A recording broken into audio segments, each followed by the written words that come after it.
Hello दोस्तों, स्वागत है आपका अपने YouTube channel UPSC audio club में। दोस्तों, आज हम भारत की राज्य व्यवस्था इंडियन पॉलिटी एम लक्ष्मीकांत की चैप्टर 3 संविधान की प्रमुख विशेषताएं सुनने वाले हैं। तो चलिए शुरू करते हैं। चैप्टर 3 संविधान की प्रमुख विशेषताएं। भारतीय संविधान तत्वों और मूल भावना की दृष्टि से अद्वितीय है। हालांकि इसके कई तत्व विश्व के विभिन्न संविधानों से उधार लिए गए हैं। भारतीय संविधान के कई ऐसे तत्व हैं जो उन्हें अन्य देशों के संविधान से अलग पहचान देते हैं। यह बात ध्यान देने योग्य है कि सन 1949 में अपनाए गए संविधान के अनेक वास्तविक लक्ष्यों में महत्वपूर्ण परिवर्तन हुए। विशेष रूप से 7वें, 42वें, 44वें, 73वें, 74वें, 97वें और 101वें संशोधन में।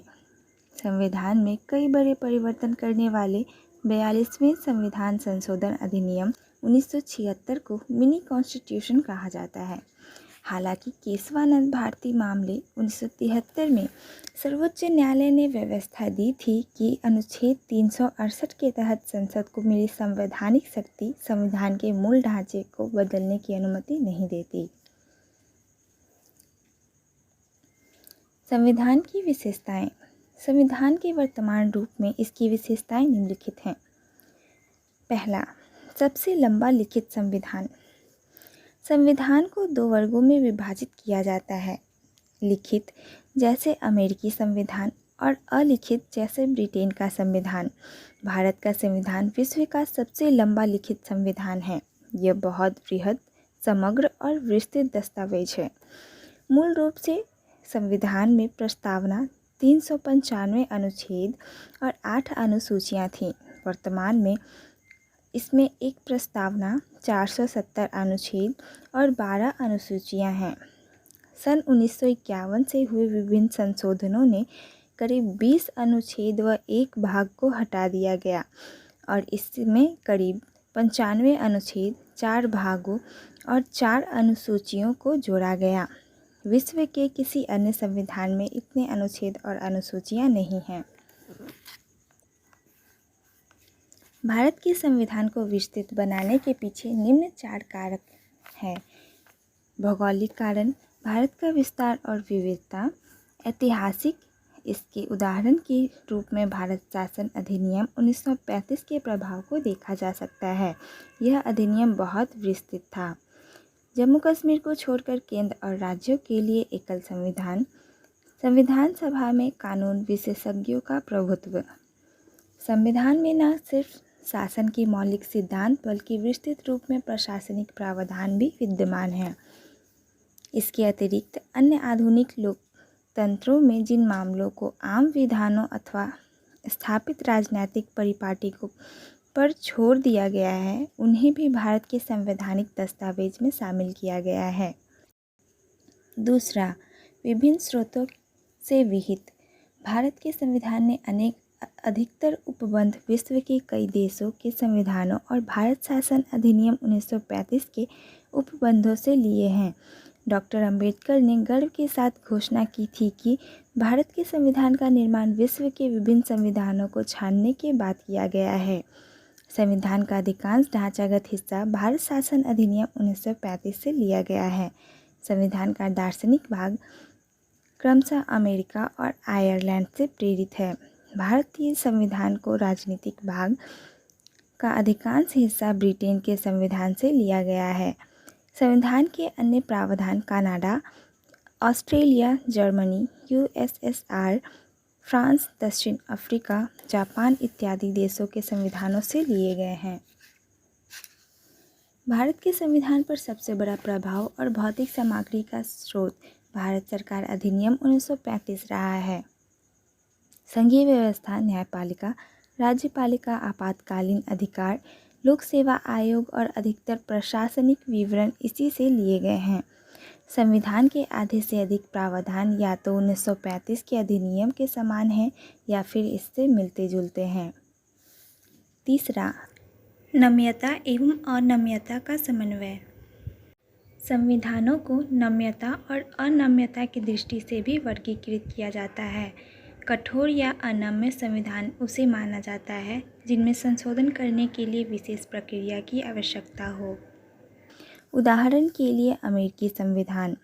लचीला या नम्य संविधान वह कहलाता है जिसमें संशोधन की प्रक्रिया वही हो जैसी किसी आम कानूनों के निर्माण की, जैसे ब्रिटेन का संविधान। भारत का संविधान ना तो लचीला है और ना ही कठोर, बल्कि यह दोनों का मिला जुला रूप है। अनुच्छेद 368 में 2 तरह के संशोधनों का प्रावधान है। कुछ उपबंधों को संसद में विशेष बहुमत से संशोधित किया जा सकता है। उदाहरणार्थ, दोनों सदनों में उपस्थित और मतदान में भाग लेने वाले सदस्यों का 2/3 बहुमत और प्रत्येक सदन में कुल सदस्यों का बहुमत। कुछ अन्य प्रावधानों को संसद के विशेष बहुमत और कुल राज्यों के आधे से अधिक राज्यों के अनुमोदन से ही संशोधित किया जा सकता है। इसके अलावा संविधान के कुछ प्रावधान आम विधायी प्रक्रिया के तहत संसद में सामान्य बहुमत के माध्यम से संशोधित किए जा सकते हैं। उल्लेखनीय है कि वे संशोधन अनुच्छेद 368 के अंतर्गत नहीं आते। चौथा, एकात्मकता की ओर झुकाव के साथ संघीय व्यवस्था। भारत का संविधान संघीय सरकार की स्थापना करता है। इसमें संघ के सभी आम लक्षण विद्यमान हैं, जैसे 2 सरकार, शक्तियों का विभाजन, लिखित संविधान, संविधान की सर्वोच्चता, संविधान की कठोरता, स्वतंत्र न्यायपालिका एवं द्विसदनीयता आदि। यद्यपि भारतीय संविधान में बड़ी संख्या में एकात्मकता और गैर संघीय लक्षण भी विद्यमान हैं, जैसा एक सशक्त केंद्र, एक संविधान, एकल नागरिकता, संविधान का लचीलापन, एकीकृत न्यायपालिका, केंद्र द्वारा राज्यपाल की नियुक्ति, अखिल भारतीय सेवाएं एवं आपातकालीन प्रावधान इत्यादि। फिर भी संविधान में कहीं भी संघीय शब्द का इस्तेमाल नहीं किया गया है। दूसरी ओर अनुच्छेद 1 में भारत का उल्लेख राज्यों के संघ के रूप में किया गया है। इसके 2 अभिप्राय हैं। पहला, भारतीय संघ राज्यों के बीच हुए किसी समझौते का निष्कर्ष नहीं है, और दूसरा, किसी भी राज्य को संघ से अलग होने का अधिकार नहीं है। इसी वजह से भारतीय संविधान को निम्नलिखित नाम दिए गए हैं, जैसा कि एकात्मकता की भावना में संघ, अर्थ संघ, bargaining federalism, cooperative federalism, federation with a centralising tendency. पांचवा, सरकार का संसदीय रूप। भारतीय संविधान ने अमेरिका की अध्यक्षीय प्रणाली के बजाय ब्रिटेन की संसदीय तंत्र को अपनाया है।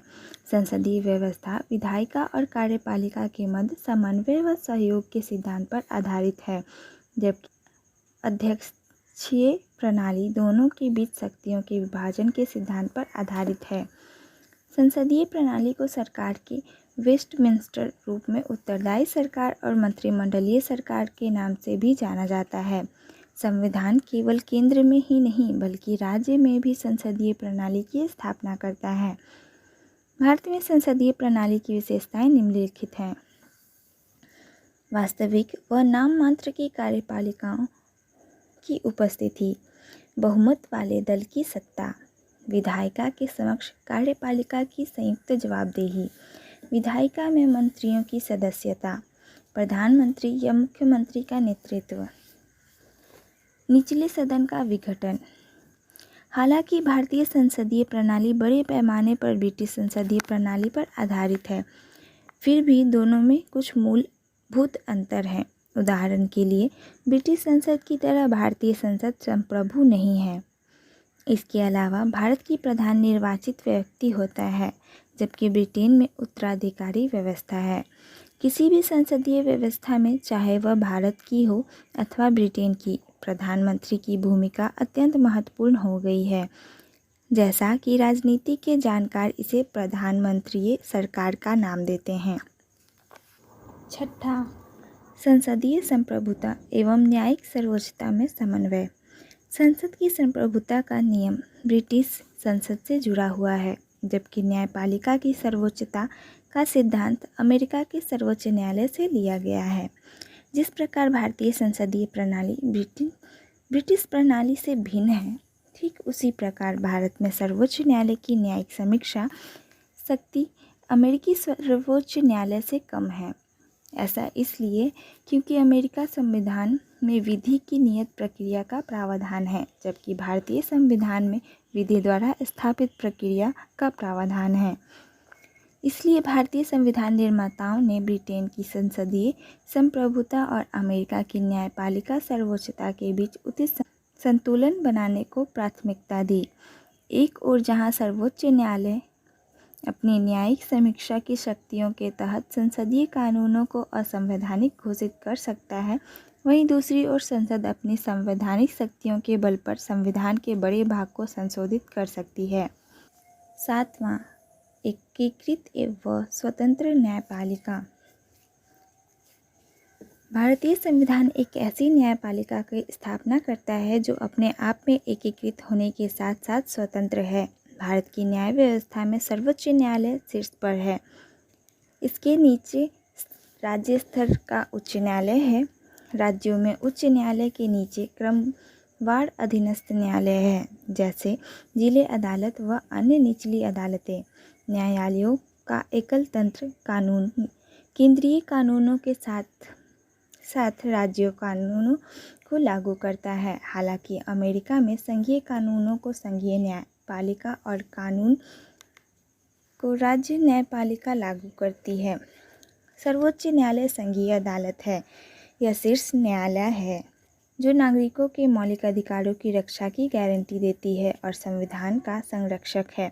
इसलिए संविधान में इनकी स्वतंत्रता के लिए कई प्रावधान किए गए हैं, जैसे न्यायाधीशों के कार्यकाल की सुरक्षा, न्यायाधीशों के लिए निर्धारित सेवा शर्तें, भारत की संचित निधि से सर्वोच्च न्यायालय के सभी खर्चों का वहन, विधायिका में न्यायाधीशों के कामकाज पर चर्चा पर रोक, सेवानिवृत्ति के बाद अदालत में कामकाज पर रोक, अवमानना के लिए दंड देने की शक्ति, कार्यपालिका से न्यायपालिका को अलग रखना इत्यादि। 8वां, मौलिक अधिकार। संविधान के तीसरे भाग में 6 मौलिक अधिकारों का वर्णन किया गया है। ये अधिकार हैं: समानता का अधिकार अनुच्छेद 14 से 18, स्वतंत्रता का अधिकार अनुच्छेद 19 से 22, शोषण के विरुद्ध अधिकार अनुच्छेद 23 से 24, धार्मिक स्वतंत्रता का अधिकार अनुच्छेद 25 से 28, सांस्कृतिक व शिक्षा का अधिकार अनुच्छेद 29 से 30, संवैधानिक उपचारों का अधिकार अनुच्छेद 32। मौलिक अधिकार का उद्देश्य वस्तुतः राजनीतिक लोकतंत्र की भावना को प्रोत्साहन देना है। यह कार्यपालिका और विधायिका के मनमाने कानूनों पर निरोधक की तरह काम करते हैं। उल्लंघन की स्थिति में इन्हें न्यायालय के माध्यम से लागू किया जा सकता है। जिस व्यक्ति के मौलिक अधिकार का हनन हुआ है वह सीधे सर्वोच्च न्यायालय की शरण में जा सकता है, जो अधिकारों की रक्षा के लिए बंदी प्रत्यक्षीकरण, परमादेश, प्रतिषेध, अधिकार पृष्ठा व उत्प्रेरक जैसे अभिलेख या रीट जारी कर सकता है। हालांकि मौलिक अधिकार कुछ सीमाओं के दायरे में आते हैं, लेकिन ये अपरिवर्तनीय भी नहीं हैं। संसद इन्हें संविधान संशोधन अधिनियम के माध्यम से समाप्त कर सकती है अथवा इनमें कटौती भी कर सकती है। अनुच्छेद 20-21 द्वारा प्रदत्त अधिकारों को छोड़कर राष्ट्रीय आपातकाल के दौरान इन्हें स्थगित किया जा सकता है। 9वां, राज्य के नीति निर्देशक सिद्धांत। Doctor B R. अम्बेडकर के अनुसार राज्य के नीति निर्देशक सिद्धांत भारतीय संविधान की अनूठी विशेषता है। इनका उल्लेख संविधान के चौथे भाग में किया गया है। इन्हें मोटे तौर पर 3 वर्गों में विभाजित किया जा सकता है: सामाजिक, गांधीवादी तथा उदार बौद्धिक। नीति निर्देशक तत्वों का कार्य सामाजिक व आर्थिक लोकतंत्रों को बढ़ावा देना है। इनका उद्देश्य भारत में एक कल्याणकारी राज्य की स्थापना करना है। हालांकि मौलिक अधिकारों के तहत इन्हें कानून के रूप में लागू नहीं किया जा सकता। संविधान में कहा गया है कि देश की शासन व्यवस्था में ये सिद्धांत मौलिक हैं और यह देश की जिम्मेदारी है कि वह कानून बनाते समय इन सिद्धांतों को अपनाए। इसलिए इन्हें लागू करना राज्य की नैतिक कर्तव्य है, किंतु इनकी पृष्ठभूमि व वास्तविक शक्ति राजनैतिक है, अर्थात जनमत। मिनर्वा मिल्स मामले में सर्वोच्च न्यायालय ने कहा था कि भारतीय संविधान की नींव मौलिक अधिकारों और नीति निर्देशक सिद्धांतों के संतुलन पर रखी गई है। 10वां, मौलिक कर्तव्य। मूल संविधान में मौलिक कर्तव्यों का उल्लेख नहीं किया गया है। इन्हें स्वर्ण सिंह समिति की सिफारिश के आधार पर 1976 में 42वें संविधान संशोधन के माध्यम से आंतरिक आपातकाल के दौरान शामिल किया गया था। 2002 के 86वें संविधान संशोधन ने एक और मौलिक कर्तव्य को जोड़ा। संविधान के 4A भाग में मौलिक कर्तव्यों का जिक्र किया गया है। इसके तहत प्रत्येक भारतीय का यह कर्तव्य होगा कि वह संविधान, राष्ट्रध्वज और राष्ट्रगान का आदर करें, राष्ट्र की संप्रभुता, एकता और अखंडता की रक्षा करें, हमारी मिश्रित संस्कृति की समृद्ध धरोहर का अनुरक्षण करें, सभी लोगों में आपसी भाईचारे की भावना का विकास करें इत्यादि। मौलिक कर्तव्य नागरिकों को यह याद दिलाते हैं कि अपने अधिकारों का इस्तेमाल करते समय उन्हें याद रखना चाहिए कि उन्हें अपने समाज, देश व अन्य नागरिकों के प्रति कुछ जिम्मेदारियों का निर्वाह भी करना है। नीति निर्देशक तत्वों के तहत कर्तव्यों को भी कानून रूप में लागू नहीं किया जा सकता। 11, एक धर्मनिरपेक्ष राज्य। भारत का संविधान धर्मनिरपेक्ष है, इसलिए यह किसी धर्म विशेष को भारत के धर्म के तौर पर मान्यता नहीं देता। संविधान के निम्नलिखित प्रावधान भारत के धर्मनिरपेक्ष लक्ष्यों को दर्शाते हैं। वर्ष 1976 में 42वें संविधान संशोधन द्वारा संविधान की प्रस्तावना में धर्मनिरपेक्ष शब्द को जोड़ा गया। प्रस्तावना हर भारतीय नागरिक की आस्था, पूजा अर्चना व विश्वास की स्वतंत्रता की रक्षा करती है। किसी भी व्यक्ति को कानून के समक्ष समान समझा जाएगा और उसे कानून की समान सुरक्षा प्रदान की जाएगी। धर्म के नाम पर किसी प्रकार का भेदभाव नहीं किया जाएगा। सार्वजनिक सेवाओं से सभी नागरिकों को समान अवसर दिए जाएंगे। हर व्यक्ति को किसी भी धर्म को अपनाने व उसके अनुसार पूजा अर्चना करने का समान अधिकार है। हर धार्मिक समूह अथवा इसके किसी हिस्से को अपने धार्मिक मामलों का प्रबंधन का अधिकार है। किसी भी व्यक्ति को किसी भी धर्म विशेष के प्रचार के लिए किसी प्रकार का कर देने के लिए बाध्य नहीं किया जाएगा। किसी भी सरकारी शैक्षणिक संस्थान में किसी प्रकार के धार्मिक निर्देश नहीं दिए जाएंगे। नागरिकों के किसी भी वर्ग को अपनी भाषा, लिपि अथवा संस्कृति को संरक्षित रखने का अधिकार है। अल्पसंख्यकों को अपनी पसंद के शैक्षिक संस्थानों की स्थापना करने और उन्हें संचालित करने का अधिकार है। राज्य सभी नागरिकों के लिए समान नागरिक संहिता बनाने के लिए प्रयास करेगा। धर्मनिरपेक्षता की पश्चिमी अवधारणा धर्म और राज्य के बीच पूर्ण अलगाव रखती है। धर्मनिरपेक्षता की यह नकारात्मक अवधारणा भारतीय परिवेश में लागू नहीं हो सकती, क्योंकि यहाँ का समाज बहुधर्मवादी है। इसलिए भारतीय संविधान में सभी धर्मों को समान आदर व सभी धर्मों को समान रूप से रक्षा करते हुए धर्मनिरपेक्षता के सकारात्मक पहलू को शामिल किया गया है। इसके अलावा संविधान ने विधायिका में धर्म के आधार पर कुर्सी का आरक्षण देने वाले पुराने धर्म आधारित प्रतिनिधित्व को भी समाप्त कर दिया है। हालांकि संविधान अनुसूचित जाति और जनजाति को उचित प्रतिनिधित्व प्रदान करने के लिए अस्थायी आरक्षण प्रदान करता है। 12, सार्वभौम वयस्क मताधिकार। भारतीय संविधान द्वारा राज्य विधानसभाओं और लोकतंत्र के चुनाव के आधार स्वरूप सार्वभौम वयस्क मताधिकार को अपनाया गया है। हर व्यक्ति जिसकी उम्र कम से कम 18 वर्ष है उसे धर्म, जाति, लिंग, साक्षरता अथवा संपदा इत्यादि के आधार पर कोई भेदभाव किए बिना मतदान करने का अधिकार है। वर्ष 1989 में 61वें संविधान संशोधन अधिनियम 1988 के द्वारा मतदान करने की उम्र को 21 वर्ष से घटाकर 18 वर्ष कर दिया गया था। देश के वृहद आकार, जनसंख्या, उच्च गरीबी, सामाजिक असमानता, और शिक्षा आदि को देखते हुए संविधान निर्माताओं द्वारा सार्वभौम वयस्क मताधिकार को संविधान में शामिल करना एक साहसिक व सराहनीय प्रयोग था। वयस्क मताधिकार लोकतंत्र को बड़ा आधार देने के साथ साथ आम जनता के स्वाभिमान में वृद्धि करता है, समानता के सिद्धांत को लागू करता है, अल्पसंख्यकों को अपने हितों की रक्षा करने का अवसर देता है तथा कमजोर वर्गों के लिए नई आशाएं और प्रत्याशा जगाता है। 13. एकल नागरिकता। यद्यपि भारतीय संविधान फेडरल है और दो लक्ष्यों एकल व संघीय का प्रतिनिधित्व करता है, मगर इसमें केवल एकल नागरिकता का प्रावधान है, अर्थात भारतीय नागरिकता। दूसरी ओर अमेरिका जैसे देशों में प्रत्येक व्यक्ति के पास न केवल देश की नागरिकता होती है, बल्कि वह जिस राज्य में रहता है उसकी भी नागरिकता होती है। इसलिए वह अधिकारों के दो समूहों का लाभ उठाता है, पहला राष्ट्रीय सरकार द्वारा प्रदत्त तथा दूसरा राज्य सरकार द्वारा प्रदत्त।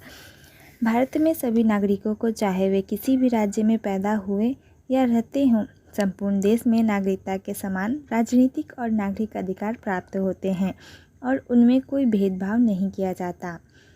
सभी नागरिकों के लिए एकल नागरिकता और समान अधिकारों के संवैधानिक प्रावधानों के बावजूद भारत में सांप्रदायिक दंगे, वर्ग संघर्ष, जातिगत युद्ध, भाषाई विवाद और नृजातीय विवाद होते रहते हैं।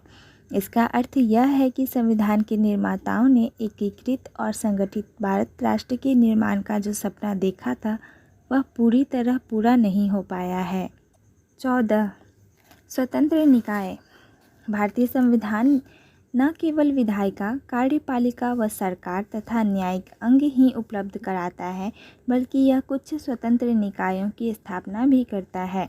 इन्हें संविधान ने भारत सरकार के लोकतांत्रिक तंत्र के महत्वपूर्ण स्तंभों के रूप में परिकल्पित किया है। ऐसे कुछ स्वतंत्र निकाय निम्नलिखित हैं। संसद तथा राज्य विधानसभाओं, भारत के राष्ट्रपति और भारत के उपराष्ट्रपति के लिए स्वतंत्र और निष्पक्ष चुनाव सुनिश्चित करने हेतु निर्वाचन आयोग, राज्य और केंद्र सरकार के खातों के अंकेक्षण के लिए भारत का नियंत्रण एवं महालेखाकार, ये जनता के पैसे को संरक्षक होते हैं और सरकार द्वारा किए गए खर्च की वैधानिकता और उनकी उचित होने पर टिप्पणी करते हैं। संघ लोक सेवा आयोग अखिल भारतीय सेवाओं व उच्च स्तरीय केंद्रीय सेवाओं के लिए भर्ती हेतु परीक्षा का आयोजन करता है तथा अनुशासनात्मक मामलों पर राष्ट्रपति को सलाह देता है।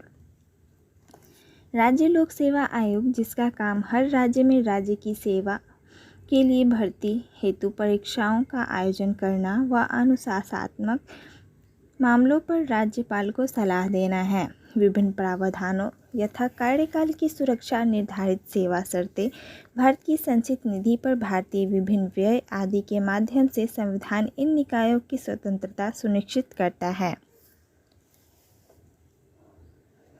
15. आपातकालीन प्रावधान। आपातकाल की स्थिति से प्रभावशाली ढंग से निपटने के लिए भारतीय संविधान में राष्ट्रपति के लिए बृहद आपातकालीन प्रावधानों की व्यवस्था है। इन प्रावधानों को संविधान में शामिल करने के उद्देश्य हैं देश के संप्रभु, एकता, अखंडता और सुरक्षा, संविधान एवं देश के लोकतांत्रिक ढांचों को सुरक्षा प्रदान करना। संविधान में 3 प्रकार के आपातकाल की विवेचना की गई है। पहला, राष्ट्रीय आपातकाल, युद्ध, आक्रमण अथवा सशस्त्र विद्रोह से पैदा हुई राष्ट्रीय अशांति की अवस्था, अनुच्छेद 352। दूसरा, राज्य में आपातकाल, राष्ट्रपति शासन, राज्यों में संवैधानिक तंत्र की असफलता, अनुच्छेद 356 या केंद्र के निर्देशों का अनुपालन करने में असफलता, अनुच्छेद 365। तीसरा, वित्तीय आपातकाल, भारत की वित्तीय स्थिरता या प्रत्यक्ष संकट में हो, अनुच्छेद 360। आपातकाल के दौरान देश की पूरी सत्ता केंद्र सरकार के हाथों में आ जाती है और राज्य केंद्र के नियंत्रण में चले जाते हैं। इससे संविधान में संशोधन किए बगैर देश के ढांचा संघीय से एकात्मक हो जाता है।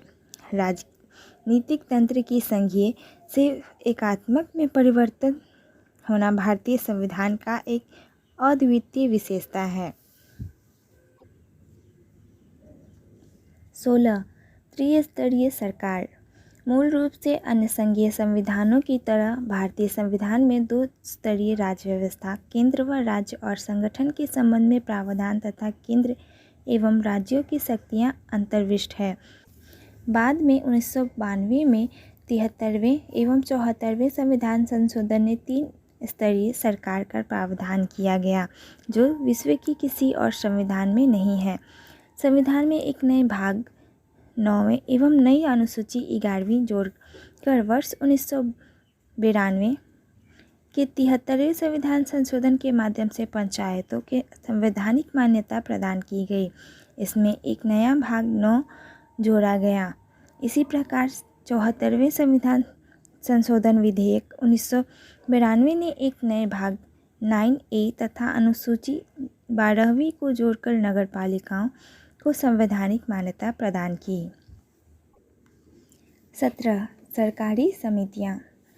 97वां संविधान संशोधन अधिनियम 2011 ने सहकारी समिति को संवैधानिक दर्जा और संरक्षण प्रदान किया। इस संदर्भ में निम्न 3 परिवर्तन इनमें संविधान में किए। इसने सहकारी समिति गठित करने के अधिकार को मौलिक अधिकार बना दिया। इसने एक नया राज्य का नीति निर्देशक तत्व जोड़ा सहकारी समितियों के प्रोत्साहन देने के लिए। इसने संविधान में एक नया भाग 9B जोड़ा सहकारी समितियां शीर्षक से। नया भाग 9B के अंतर्गत अनेक ऐसे प्रावधान के द्वारा सुनिश्चित किया गया है कि देश भर में सहकारी समितियां लोकतांत्रिक, व्यावसायिक, स्वायत्त ढंग से तथा आर्थिक मजबूती के साथ कार्य करें। यह संसद को अंतर सहकारी समितियों तथा राज्य विधायिकाओं को अन्य सहकारी समितियों के लिए उपयुक्त कानून बनाने की शक्ति प्रदान करता है। संविधान की आलोचना। भारत का संविधान, जैसा कि संविधान सभा द्वारा बनाया गया और अंगीकार किया गया, की आलोचना निम्नलिखित आधारों पर की जाती है। उधार का संविधान। आलोचक कहते हैं कि भारतीय संविधान में नया और मौलिक कुछ भी नहीं है। वे इसे उधार का संविधान या उधारी की एक बूढ़ी अथवा एक हौच पौच कॉन्स्टिट्यूशन, दुनिया के संविधानों के लिए विभिन्न दस्तावेजों की पैबंदगिरी आदि कहकर संबोधित करते हैं। लेकिन ऐसी आलोचना पक्षपातपूर्ण एवं अतार्किक है। ऐसा इसलिए कि संविधान बनाने वालों ने अन्य संविधान के आवश्यक संशोधन करके ही भारतीय परिस्थितियों में उनकी उपयुक्तता के आधार पर उनकी कमियों को दरकिनार करके ही स्वीकार किया है। उपर्युक्त आलोचना का उत्तर देते हुए डॉक्टर B.R. अम्बेडकर ने संविधान सभा में कहा, कोई पूछ सकता है कि इस घड़ी दुनिया के इतिहास में बनाए गए संविधान में कुछ नया हो सकता है? 100 साल से अधिक हो गए जब दुनिया का पहला लिखित संविधान बना। इसका अनुसरण अनेक देशों ने किया और अपने देश के संविधान को लिखित बनाकर उससे छोटा बना दिया। किसी संविधान का विषय क्षेत्र क्या होना चाहिए, यह पहले से ही तय हो चुका है। उसी प्रकार किसी संविधान के मूलभूत तत्वों की जानकारी और मान्यता आज पूरी दुनिया में है। इन तथ्यों को ध्यान में रखते हुए संविधानों में मुख्य प्रावधानों को समानता दिख सकती है। केवल एक नई चीज़ यह हो सकती है किसी संविधान में जिसका निर्माण इतने विलंब से हुआ है कि उसमें गलतियों को दूर करने और देश की ज़रूरतों के अनुरूप उसको ढालने की विविधता उसमें मौजूद रहे। यह दोषारोपण कि यह संविधान अन्य देशों के संविधानों से हूबहू नकल है, मैं समझता हूँ संविधान के यथेष्ट अध्ययन पर आधारित नहीं है। दूसरा, 1935 के अधिनियम की कार्बन कॉपी। आलोचकों ने कहा है कि संविधान निर्माताओं ने बड़ी संख्या में भारत सरकार अधिनियम 1935 के प्रावधान भारत के संविधान में डाल दिए।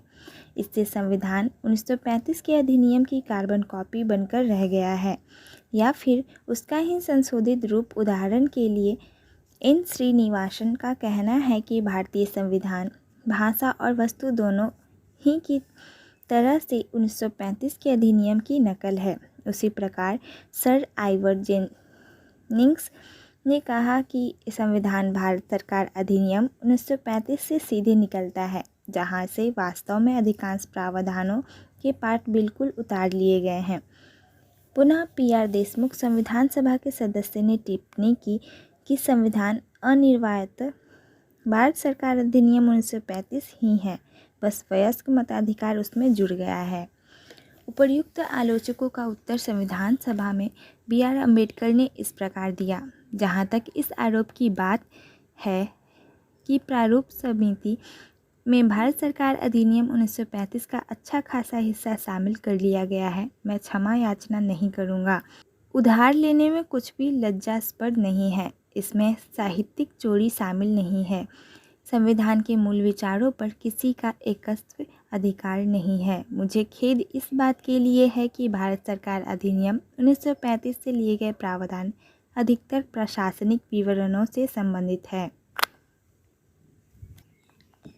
तीसरा, गैर भारतीय अथवा भारतीयता विरोधी। आलोचकों के अनुसार भारत का संविधान गैर भारतीय या भारतीय विरोधी है, क्योंकि यह भारत की राजनीतिक परंपराओं अथवा भावनाओं का प्रतिनिधित्व नहीं करता। उनका कहना है कि संविधान की प्रवृत्ति विदेशी है, जिससे यह भारतीय परिस्थितियों के लिए अनुपयुक्त व अकारण है। इस संदर्भ में के हनुमथैया ने टिप्पणी की, हम वीणा या सितार का संगीत चाहते थे, लेकिन यहाँ हम एक इंग्लिश बैंड का संगीत सुन रहे हैं। ऐसा इसलिए कि हमारे संविधान निर्माता उसी प्रकार से शिक्षित हुए। उसी प्रकार लोकनाथ मिश्रा ने एक अन्य संविधान सभा सदस्य ने संविधान की आलोचना करते हुए इसे पश्चिम का दासवत अनुकरण बल्कि पश्चिम के दासवत आत्मसमर्पण कहा। लक्ष्मी नारायण साहू एक अन्य संविधान सभा सदस्य का कहना था, जिन आदर्शों पर यह प्रारूप संविधान गढ़ा है, भारत की मूलभूत आत्मा उसमें प्रकट नहीं होती। यह संविधान उपयुक्त सिद्ध नहीं होगा और लागू होने के फौरन बाद ही टूट जाएगा। चौथा, गांधीवाद से दूर संविधान। आलोचकों के अनुसार भारत की संविधान गांधीवादी दर्शन और मूल्यों के प्रतिबिंब नहीं है, जबकि गांधी जी हमारे राष्ट्रपिता हैं। उनका कहना था कि किसी संविधान ग्राम पंचायत एवं जिला पंचायतों के आधार पर निर्मित होना चाहिए था। इस संदर्भ में वही सदस्य के हनुमथैया ने कहा, यह वही संविधान है जिसे महात्मा गांधी कभी नहीं चाहते, ना ही संविधान पर उन्होंने विचार किया होगा। टी प्रकाशम संविधान सभा के एक और सदस्य इस कमी का कारण गांधी जी के आंदोलन में आम्बेडकर की सहभागिता नहीं होना तथा साथ ही गांधीवादी विचारों के प्रति उनका तीव्र विरोध को बताते हैं। पाँचवां, महाकाय आकार। आलोचक कहते हैं कि भारत का संविधान बहुत भीमकाय और बहुत विस्तृत है, जिसमें अनेक अनावश्यक तत्व भी सम्मिलित हैं। सर आइवर जेनिंग्स के विचार में जो प्रावधान बाहर से लिए गए हैं, उनका चयन बेहतर नहीं है और संविधान सामान्य रूप से कहें तो बहुत लंबा और जटिल है। इस संदर्भ में HV कामत संविधान सभा के सदस्य ने टिप्पणी की, प्रस्तावना जिस किरीट का हमने अपनी सभा के लिए चयन किया है वह एक हाथी है। यह शायद इस तथ्य को अनुरूप ही है। हमारा संविधान भी दुनिया में बने तमाम संविधानों से भीमकाय है। उन्होंने यह भी कहा, मुझे विश्वास है इस सदन पर सहमत नहीं होगा कि एक हाथीनुमा संविधान बनाया है। छठा, वकीलों का स्वर्ग। आलोचकों के अनुसार भारत का संविधान अत्यंत विधिवादितापूर्ण एवं जटिल है। उनके विचार में जिस कानूनी भाषा और मुहावरों को शामिल किया गया है, उनके चलते संविधान एक जटिल दस्तावेज बन गया है। वहीं सर आइवर जेनिंग्स इसे वकीलों का स्वर्ग कहते हैं। इस संदर्भ में HK माहेश्वरी संविधान सभा के सदस्य का कहना था, प्रारूप लोगों को अधिक मुकदमेबाज बनाता है। वे